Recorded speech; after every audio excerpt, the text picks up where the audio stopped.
ঈদ শেষে রাজধানীতে ফিরছে মানুষ।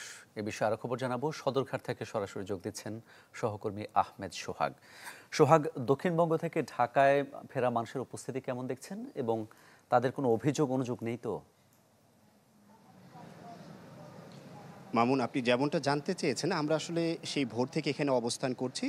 যে সকল যাত্রীরা দেশের দক্ষিণাঞ্চল থেকে খুব আরামদায়ক ভ্রমণযাত্রা হিসেবে তারা এই লঞ্চে করে ঢাকায় ব্যাক করছেন বা ঢাকায় ফিরছেন, তারা কিন্তু আমাদের কাছে এখনো পর্যন্ত কোনো অভিযোগ দেয়নি। তারা স্বাচ্ছন্দ্যেই আসছেন। আপনারা দেখতে পাচ্ছেন এখানে যে আমরা সদরঘাট লঞ্চ টার্মিনালে আছি, সেই ঘাটে কিন্তু ঐরকমভাবে উপচে পড়া ভিড় এখনো শুরু হয়নি। যেহেতু ঈদ ছুটির আজকে হচ্ছে বলা যায় আগামীকাল থেকে যদি অফিস শুরু হয়, তাহলে আজকে হচ্ছে প্রথম ঢাকায় ফেরার দিন। সেই হিসেবে আমরা ভোর থেকে দেখেছি মোটামুটি ভিড় আছে, তবে ওইরকম উপচে পড়া ভিড় বলা যায় না। যাত্রীরা আমাদের কাছে যা জানিয়েছেন তা হচ্ছে তারা মোটামুটি স্বস্তিতেই আছেন, অথবা তারা যে ব্যাক করছেন খুব স্বাচ্ছন্দ্যেই ব্যাক করতে পারছেন।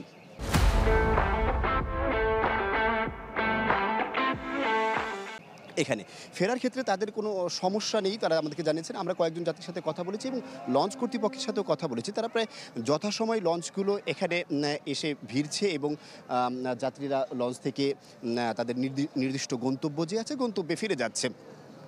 সাধারণত দেশের দক্ষিণাঞ্চলের ৪১টি রুটে বৃহত্তর বরিশাল, এর পাশাপাশি শরীয়তপুর, মাদারীপুর এবং চাঁদপুর জেলার কিছু যাত্রী কিন্তু লঞ্চের মাধ্যমে বা লঞ্চে করে আপনার ঢাকায় ফিরে থাকে।